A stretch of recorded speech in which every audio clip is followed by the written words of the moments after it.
Muito bem, irmãos, nós vamos continuar com o nosso tema sobre igreja. Tivemos aí uma interrupção devido à visita de outros pregadores à nossa igreja, mas voltamos aqui com o tema e ainda há um pouco mais a dizer à frente nos próximos domingos.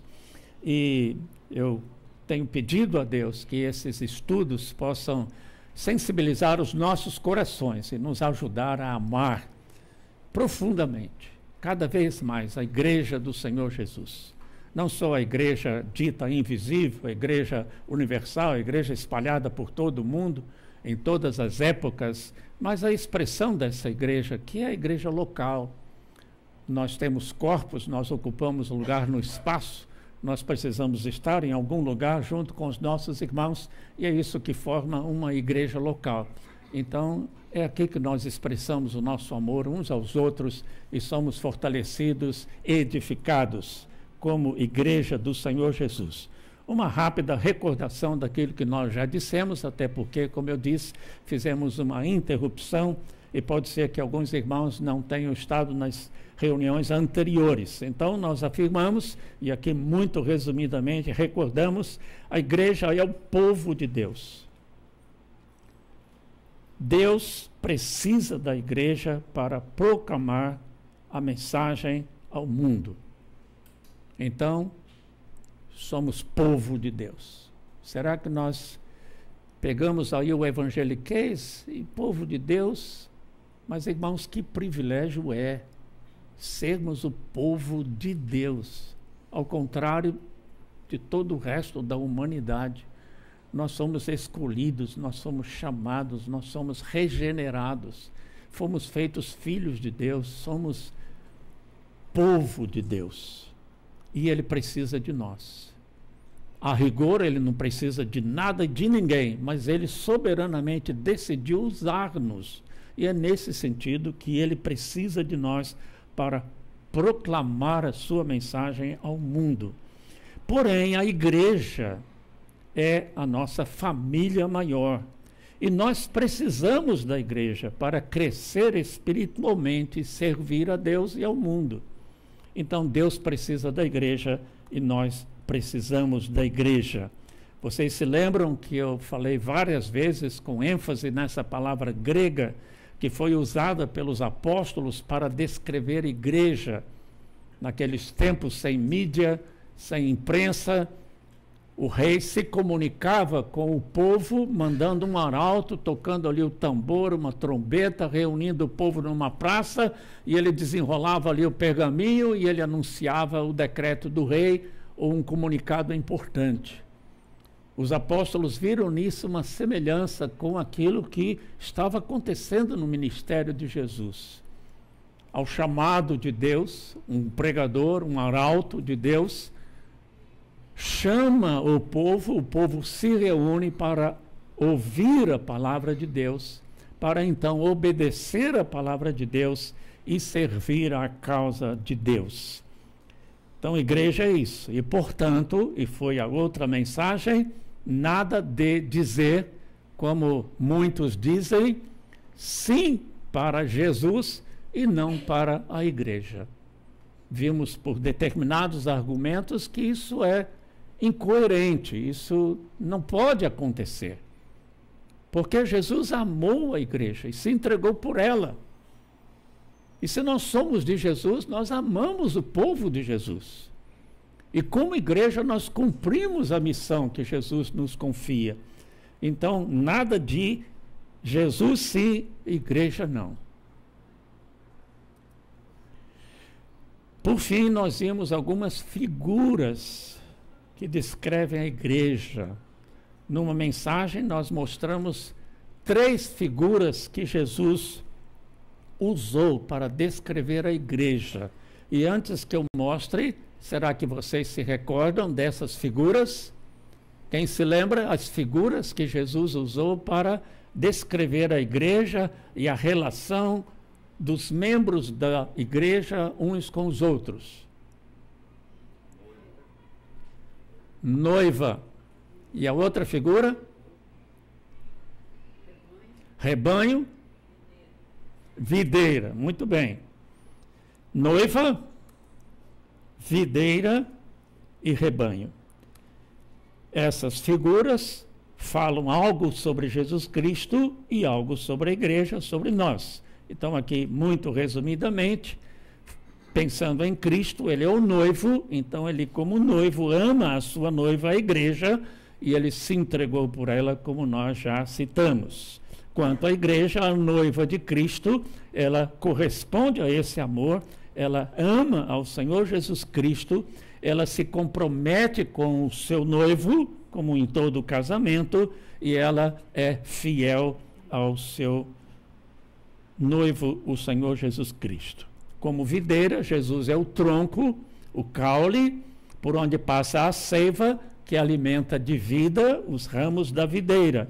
E nós, como ramos, precisamos permanecer conectados com o tronco, de outra sorte, nós secamos e morremos espiritualmente. Recebemos a vida de Jesus Cristo quando conectados a Ele, e assim nós podemos dar frutos. E a figura também chama a atenção para o fato que os membros da igreja estão interligados, porque os ramos estão numa mesma videira. E, falando de rebanho, o Senhor Jesus é o pastor, e como pastor e bom pastor, ele cuida das suas ovelhas e sacrifica-se por ela. Foi ele que disse: o bom pastor dá a vida por suas ovelhas. E as ovelhas ouvem a voz do seu pastor, conhecem a voz do seu pastor.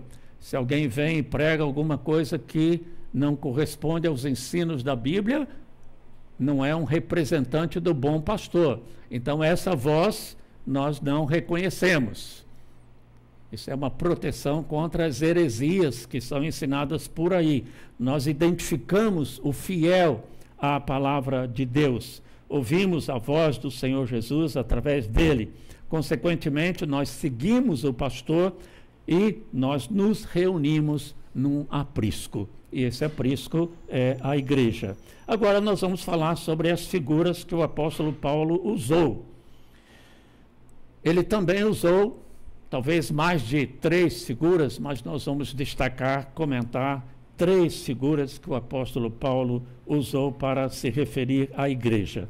E a primeira foi esta família de Deus. Jesus não falou da igreja como família de Deus, mas o apóstolo Paulo falou da igreja como sendo uma família de Deus. Já é maravilhoso, como eu disse, nós sermos povo de Deus, rebanho do bom pastor.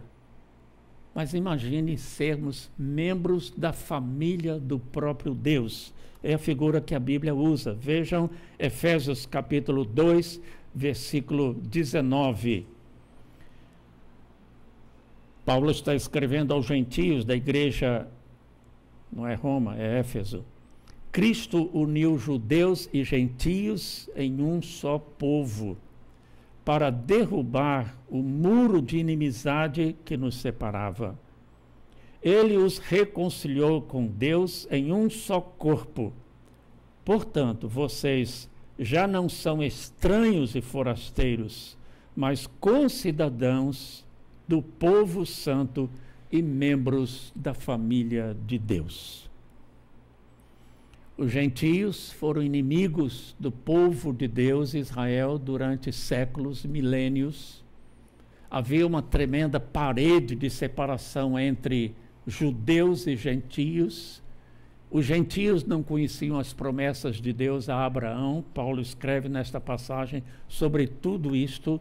Mas quando eles ouviram o Evangelho e a graça de Deus sensibilizou seus corações e eles creram em Jesus Cristo, então a parede de separação foi derrubada.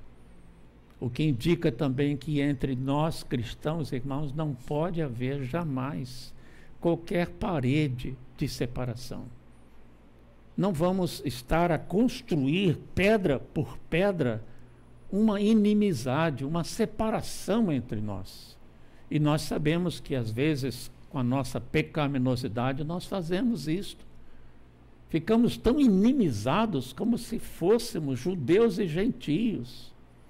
O Senhor Jesus já derrubou a parede de separação entre cristãos. Se derrubou aquela parede milenar, sólida, entre judeus e gentios, então entre nós, muito mais facilmente deve ser derrubada qualquer parede, ou murozinho, ou cerca que nos separe, que crie inimizade, indisposição entre nós. Nós somos família. Não pode haver divisão na família, separação, inimizade.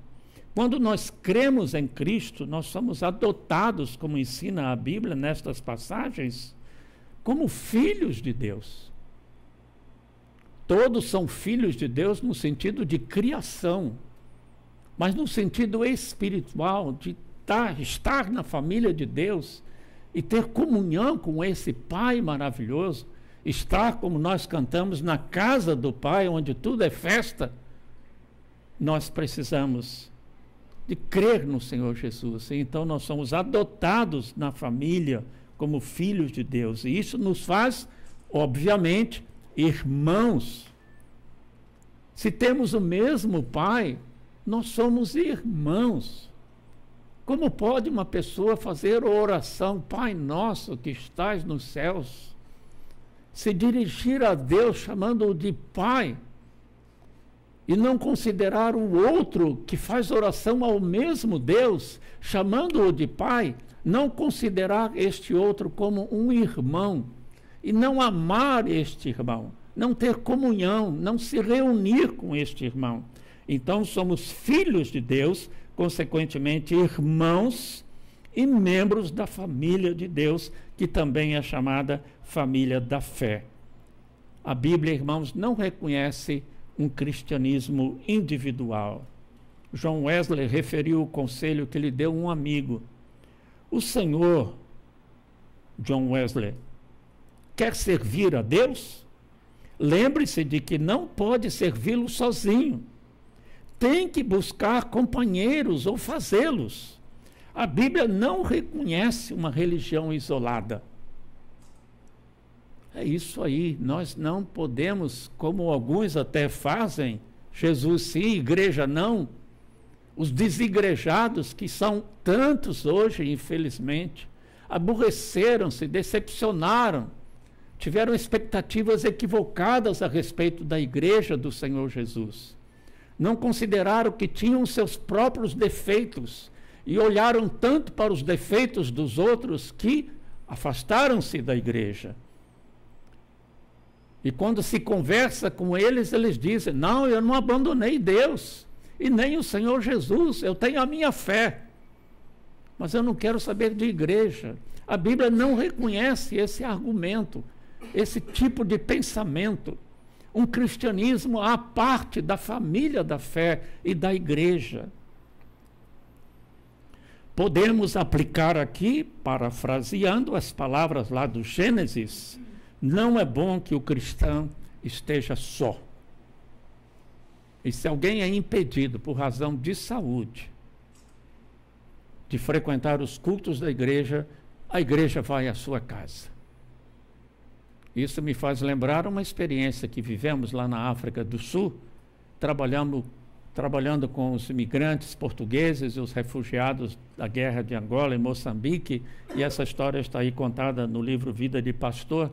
A Márcia estava doente, e uma manhã muito fria, e nós fomos à igreja, e como ela, vocês conhecem, não é? Faz a festa ali, o pessoal sentiu muito a falta dela, que deu o acordeon, que deu a Dona Márcia, que deu a história das crianças, éramos só nós dois, não havia ainda uma igreja formada com presbíteros e etc. para nos ajudar. Então, alguém deu uma ideia: pastor, se a Márcia não vem, não será que nós podemos todos ir para a sua casa e fazer o culto lá na sua casa? Eu falei: perfeitamente, se Maomé não vai à montanha, a montanha vai a Maomé. E foi todo mundo lá para casa. E fizemos o culto lá em casa. E com isso a Márcia se animou e sentou no piano que tinha em casa e conseguiu tocar o piano, e foi um belo culto. Então é isso, alguém não vem? Bom, estou me arriscando aqui a pedir que todo mundo saia. Quem é que não está aqui hoje? Vamos lá para a casa dele. Bom, aqui no Rio de Janeiro acho que não vai funcionar dessa maneira. Mas a ideia é essa, irmãos. Alguém está ausente da igreja, a gente vai procurar, a gente telefona. Hoje eu mandei um WhatsApp aí para todos vocês, se não todos, é porque eu não tenho o telefone de todos, mas eu falei, olha, queridas ovelhas, vai ter pasto verdejante, águas tranquilas, não dá moleza, vamos lá para a igreja. E eu estou feliz de ver aqui a Sofia, deu um aperto na Sofia, essas 2 semanas ela está fazendo junto com a mãe um estudo de integração no sábado. Muito bem, Sofia, não deu moleza. Agora vai ser assim todo domingo, vou ficar no seu pé, viu? Bom, continuando aqui, família de Deus, novo nascimento, salvação, vida cristã, inclui necessariamente a inclusão na família de Deus. E essa palavra inclusão hoje está aí na mídia com vários outros sentidos, mas a ideia é não deixar nenhum grupo social, nenhuma pessoa fora da convivência. Então, a pessoa precisa ser incluída. Todos nós, irmãos, temos uma necessidade de inclusão. Nós podemos ser incluídos em outros grupos sociais e tudo bem, se é sadio o tal grupo. Mas se somos cristãos, não podemos estar excluídos da igreja. E a igreja tem que cuidar desta inclusão. Nesta família nós temos pai, nós temos irmãos e nós temos privilégios e responsabilidades. A igreja é o meio usado por Deus para satisfazer uma necessidade profunda de cada um de nós, que é a de pertencer. A mesma ideia da inclusão. Nós precisamos nos sentir acolhidos em algum grupo. E repito, como cristãos, nada melhor do que nos sentirmos acolhidos na igreja do Senhor Jesus. E eu não sei se é impressão de todos, mas eu acredito que sim. Várias pessoas que têm estado aqui conosco comentam depois a maneira como foram acolhidas no nosso meio. Isso inclui pastores. O pastor Averaldo, presidente do nosso presbitério, pregou aqui no dia 6 de agosto, quando eu estava de férias, e ele até hoje, na última reunião do presbitério, sentados à mesa no jantar do presbitério, ele comentou a forma calorosa, gentil, alegre, como ele foi acolhido aqui na nossa igreja. O seminarista Daniel Jardim, que pregou aqui há pouco tempo, acho que há 2 domingos, e vai pregar aqui no dia 26 de novembro, já o convidei e ele aceitou, e ele também comentou com ênfase o quanto ele foi bem acolhido aqui no nosso meio. Eu fiquei muito contente ao saber que após o culto, alguns jovens saíram e foram com ele comer alguma coisa, pizza, aí num restaurante. E foi aquela convivência gostosa, tão necessária para cada um de nós. Então, que a nossa igreja seja cada vez mais acolhedora, amorosa, com todo mundo que chegar aqui. Todos têm essa necessidade de pertencer. E, portanto, mais uma vez, igreja, sim. E se alguém disser igreja não, vai saber comigo. A segunda figura que o apóstolo Paulo usa é templo de Deus. E já falamos um pouco sobre isso lendo o texto de Pedro antes da nossa oração silenciosa. Mas agora é Paulo quem fala da igreja como templo de Deus. Ele descrevendo o seu trabalho como apóstolo, como missionário, pregador. E o trabalho que outros faziam como servos de Cristo, ele escreveu aos Coríntios. Pela graça que me foi dada, lancei o alicerce. Ele está falando da pregação, da essência do Evangelho, acerca de Jesus Cristo. Lancei o alicerce como um construtor competente. E agora outros estão construindo sobre ele este alicerce. Mas quem constrói sobre o alicerce precisa ter muito cuidado, pois ninguém pode lançar outro alicerce além daquele que já foi posto, isto é, Jesus Cristo. Então, o trabalho apostólico, o trabalho pioneiro, o trabalho de plantação de igreja é como que colocar o alicerce de um edifício. E aí o plantador de igreja vai-se embora e vem um outro pastor e ele continua construindo as paredes, a casa, em cima daquele alicerce. E ai deste outro pastor se tentar mudar o alicerce. A casa não vai ter segurança. Porque esta casa espiritual, este templo de Deus, só pode ter uma pedra angular ou um alicerce, figuras que a Bíblia usa. E é Jesus Cristo. E Paulo diz: quem constrói tem que ter muito cuidado. E infelizmente, irmãos, mesmo que a gente não queira julgar no sentido de condenar, de jogar pedras, mas nós temos que julgar no sentido de avaliar e ter cuidado, nós temos tantos construtores, pregadores, que estão colocando material de terceira categoria. O arquiteto, de vez em quando, um edifício aí desaba, não é? E quando é feita a pesquisa, porque desabou, material de terceira qualidade. Ou o alicerce não era um alicerce sólido. Há muitas igrejas que não estão sendo construídas em cima do alicerce que é Jesus Cristo e a palavra de Cristo, o fundamento da igreja. Ou começou-se em cima desse alicerce, mas então material de terceira categoria. Essa igreja não vai resistir por muito tempo. É a figura que Paulo usa com estas lições para nós, e ele continua no mesmo texto. Vocês não entendem que são o templo de Deus e que o Espírito Santo de Deus habita em vocês? Olha a pergunta que Paulo faz aos coríntios, que estavam cometendo alguns pecados graves.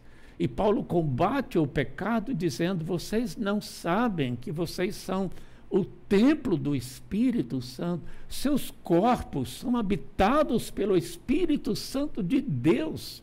Como é que vocês estão usando membros do seu corpo para o pecado de imoralidade? Não tem cabimento. Lembrem-se, vocês são templo do Espírito Santo. E não é só pecado de imoralidade. Se fôssemos fazer um estudo sobre mordomia, teríamos uma mensagem sobre a mordomia do corpo, entendendo mordomia como administração das coisas que pertencem a Deus e que estão ao nosso cuidado.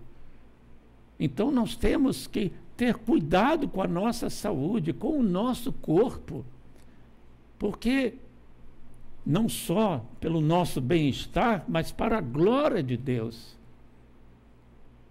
É a maneira como nós comemos, se temos algum vício, é o ritmo de trabalho, descanso estabelecido por Deus, é evitar o estresse, é evitar a ansiedade que faz mal para a saúde, enfim, tantas coisas que estão incluídas aqui nesse tema, mordomia do corpo, ter cuidado com a saúde, com o seu corpo, lembrando que é templo do Espírito Santo. Deus destruirá quem destruir o seu templo, pois o templo de Deus é santo e vocês são esse templo. Palavras tão enfáticas do apóstolo Paulo. O templo de Deus é santo, é separado para a glória de Deus, e vocês são esse templo. Que privilégio! Deus estava sem saída, me encontrava, o seu amor estava longe. Fui me encontrando, aos poucos me achando, me moldando para ser seu templo. O seu templo sou eu, Seu templo sou eu, seu templo sou eu, habita em mim, pois quando eu estou fraco, sua força me faz forte, sim. Seu templo sou eu, não se retire de mim, pois sem sua presença não tem por que existir. Seu templo sou eu.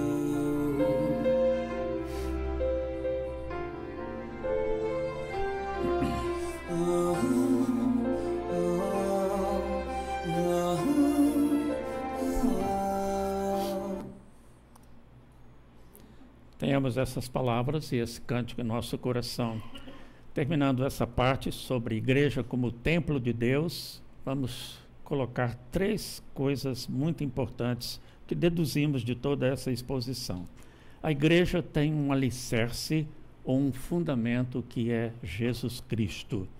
Cada um deve construir com cuidado, nenhum outro alicerce pode ser colocado. A igreja, templo de Deus, está em construção. Lancei o alicerce, disse o apóstolo Paulo, e agora outros estão construindo sobre ele. Eu estou aqui colocando mais alguns tijolos. Quem começou esta construção, falando de igreja local? Quem é o plantador da Igreja Libertas? Clinton. Trabalhou aqui 10 anos. Acho que fez mais que plantar os alicerces. Levantou algumas paredes. Quantos tijolos ele adicionou a esta construção? E pela graça de Deus, eu estou aqui colocando mais alguns tijolos. Depois de mim vem mais alguém construir, colocar mais tijolos. E não é só mais tijolos. A figura então já não se presta muito para esse aspecto, mas quando fala Deus está construindo esse edifício, está falando também do nosso aperfeiçoamento. O crescimento não é só as paredes que sobem, mas é o fortalecimento dos tijolos de cada um de nós. Quanto mais fortes formos, mais sólida será a igreja, o edifício espiritual, o templo do Espírito Santo. Quero lembrar 2 passagens que já foram citadas noutras mensagens, Efésios 5, 25 a 26, onde Paulo, falando para maridos amarem as suas esposas, toma como exemplo o amor de Cristo por sua igreja. Maridos, amem as suas esposas como Cristo amou a igreja e se entregou a si mesmo por ela. E em seguida diz, para que a santificasse, a fim de apresentá-la a si mesmo um dia como igreja pura, sem ruga, sem defeito. Então Cristo amou a igreja e se entregou por ela, mas a obra não está completa. Ele está santificando a igreja para que então, no fim dos tempos, quando ele voltar, ele possa pegar a sua noiva, lembrando a outra figura, ele possa ver a sua construção, ver a igreja perfeita. O que significa que nós seremos perfeitos. Como devemos anelar por esse dia, irmãos? Nós que lutamos com as nossas fraquezas, nossos defeitos individuais e coletivos. Se morremos, então esse processo cessa. Estamos na presença do Senhor Jesus, unicamente por sua graça, e quando ele voltar, ressuscitaremos, porém, santos e perfeitos. E aqueles que estiverem vivos, como está escrito hoje no boletim, quando Cristo voltar, serão transformados. Não passaram pela morte, que de certa forma é um apuramento final, mas porque estão vivos, ainda com a sua carga de pecados, mas crentes, redimidos, Então, Cristo vindo, eles serão instantaneamente transformados, tanto física como espiritualmente. Quem tiver defeito físico, quem estiver velho, é para mim isso, ficará novo. Não sabemos com que idade, mas não haverá nada que seja resultado do pecado. Doença, envelhecimento, deficiência física, caráter deficiente, pecaminoso, seremos perfeitos. Então Jesus terá a sua igreja como Ele quer, perfeita, pronta para o céu. E Filipenses 1,6, que eu também já citei, e está incluído nessa figura, aquele que começou a boa obra em vós, há de completá-la até o dia de Cristo. Então a igreja está num processo de crescimento numérico, mais e mais tijolos nesse templo, mas também um processo de santificação e de aperfeiçoamento. E vamos ficar criticando. Como eu disse, a gente olha o quadro de um artista, um quadro inacabado, o artista ainda está trabalhando e a gente põe um monte de defeito, mas que coisa feia, não parece mais que borrões. E o artista vai dizer para você: espera aí, meu amigo, eu não terminei. Então, cuidado com as críticas aos seus irmãos, porque o Senhor Jesus vai lhe dizer: espera aí, meu filho, eu não terminei com essa pessoa. E será que ele já terminou comigo? Então tenham paciência comigo, ele não terminou. E cada dia a gente está aprendendo um pouco mais. A igreja, terceiro ponto, é habitada pelo Espírito Santo de Deus, então é a habitação de Deus. Paulo disse: o Espírito de Deus habita em vocês. Então, algumas igrejas ficam aí com certos rituais, jejum, oração, imposição das mãos para a pessoa receber o batismo do Espírito Santo, então falar em línguas. Isso aí, estude isso melhor na palavra de Deus, e domingo que vem vamos dizer uma palavra sobre isso, porque vamos falar sobre os dons espirituais. Mas, se nós somos crentes no Senhor Jesus, nós somos templo do Espírito Santo. Ele habita em nós. Isso é um convite para o consolo, o conforto, porque o Espírito Santo é, conforme Jesus disse, o outro consolador. Então você tem permanentemente dentro de si um consolador perfeito. Confie nele. Receba suas palavras, seu conforto na hora da tristeza ou da apreensão. Ele ilumina a nossa mente para compreendermos a palavra de Deus. Então, peça ao Espírito Santo para iluminar a sua mente toda vez que você pegar a Bíblia para ler. Ele está ali para guiá-lo a toda a verdade, prometeu o Senhor Jesus. Na hora da tentação, lembre-se, se você pecar, você vai sujar essa casa do Espírito Santo. Você vai trazer uma agitação interior, emocional, espiritual. E o Espírito Santo está lá com você. Por isso a Bíblia diz: não entristeçais o Espírito Santo de Deus que em vós habita. Quantas verdades profundas que podem transformar a nossa vida nestas figuras bíblicas. E a terceira e última é corpo de Cristo, a figura favorita do apóstolo Paulo, e a única que não tem um equivalente no Velho Testamento. Ela aparece em 4 das 8 ou 9 cartas do apóstolo Paulo, em Efésios e Colossenses, onde Paulo diz que Cristo é o cabeça e a igreja é o seu corpo. E aparece em Romanos e 1 Coríntios, onde a ênfase é outra. Os membros do corpo de Cristo têm funções diferentes nesse corpo. Vamos ver resumidamente, porque esse assunto é vasto. Cristo é o cabeça e a igreja é o seu corpo. Então, em Efésios, o poder de Deus, escreveu o apóstolo Paulo, ressuscitou a Jesus dentre os mortos e o fez cabeça sobre todas as coisas. E o deu à igreja, a qual é o seu corpo. Uma linguagem tão clara. A igreja é o corpo de Jesus Cristo. Colossenses, algo parecido, dito de outra maneira.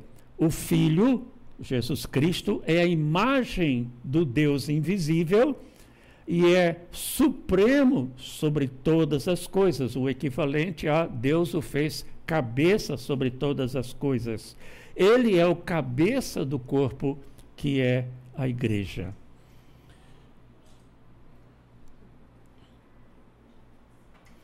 Os membros do corpo têm diferentes funções, já é a ênfase nas outras duas epístolas mencionadas. Em Romanos, por exemplo, o tema é a vida nova em Cristo.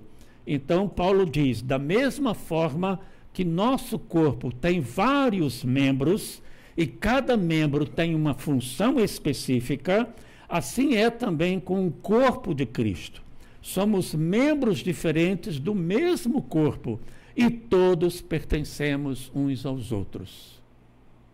Então é uma relação vertical, nós, o corpo com a cabeça. O corpo sobrevive sem um braço, sem uma perna, sem um rim, sem parte do fígado.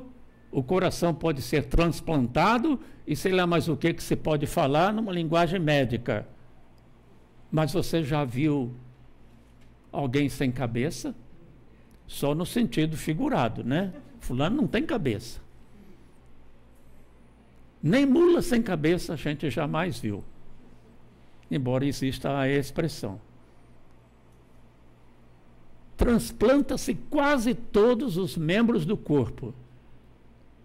Mas não posso falar em termos científicos, mas eu acredito que nunca se fará o transplante de cabeça. Não sei se concordam comigo. Assim também na igreja. Nunca se poderá fazer um transplante de cabeça de igreja, embora alguns tentem. Alguns pastores, alguns líderes, alguns apóstolos tentam ser o cabeça da igreja. Mas o cabeça é Cristo. Assim como na outra figura o alicerce é Cristo. Na outra figura, o tronco da videira é Cristo. O noivo é Cristo. Todas as figuras mostram a dependência completa e única da igreja em relação a Jesus Cristo. E, é claro, falando de corpo, a mão está conectada aos pés, enfim, todos os membros do corpo necessitam uns dos outros. Os dons ou habilidades dos membros da igreja são como as funções próprias de cada membro de um corpo. Olhos veem, ouvidos ouvem, boca fala, mãos pegam e assim por diante. Há uma correlação. A imagem do corpo enfatiza, então, o senhorio e o comando de Cristo em nossa vida e na igreja. E a relação de harmonia e mútua utilidade, cooperação que deve existir entre os membros da igreja. Como pode alguém tentar ser cristão sem igreja? Desigrejado, termo novo, é incoerente, é improducente, é antibíblico. Não existe isso, por tudo que nós estamos vendo. Além disso, é bom lembrar que membros decepados, fora do corpo, são uma grande perda para o corpo, sem dúvida alguma, mas significa algo pior para o membro decepado, que é morte. Às vezes, alguns membros da igreja ficam embirrados, zangados, decepcionados e como que punindo a igreja, eu não volto mais lá. e acaba desigrejado. Quem perde mais, irmãos? Corta o dedinho. O ex-presidente Lula que o diga. Ele está aí. Foi até presidente sem dedo. Mas e o dedinho dele? Onde é que anda? O que aconteceu com ele? Então, esse negócio de romper com a igreja é um suicídio para quem o faz. Pode sobreviver por algum tempo. O ramo cortado da videira não murcha instantaneamente, mas vai secar. E assim aquele que sai da igreja. Tudo isso é para aumentar, irmãos, o nosso amor à igreja, a nossa compreensão do quão importante é a igreja do Senhor Jesus e quão grande é o nosso privilégio de pertencer à igreja, amar a igreja e servir a igreja do Senhor Jesus. Terminando, recordando aqui então, Paulo usa a figura da família, onde Jesus é o filho legítimo e nós somos filhos adotados, consequentemente irmãos entre nós, pertencendo uns aos outros. Ele usa a figura do templo, onde Cristo é o alicerce, é a base da igreja. Então a igreja, como templo, está em construção e é habitada pelo Espírito Santo. Ele usa a figura do corpo, onde Cristo é o cabeça e, portanto, comanda a igreja, e nós obedecemos à cabeça, como todos os membros do corpo obedecem ao cérebro. Nós temos funções diferentes como os membros do corpo e assim cooperamos uns com os outros. No próximo domingo, então, permitindo Deus, seguimos com esse pensamento falando dos ministérios da igreja. Usando ainda a imagem do corpo, o apóstolo Paulo nos ensina que os membros do corpo de Cristo têm funções ou ministérios específicos para o que são capacitados com os chamados dons espirituais. E aí, como igreja, vamos ver que nenhum de nós pode ser mero ouvinte. Temos um trabalho a fazer e somos capacitados para esse trabalho pelo próprio Espírito Santo, com capacitações que Paulo chamou dons espirituais. Que Deus nos abençoe.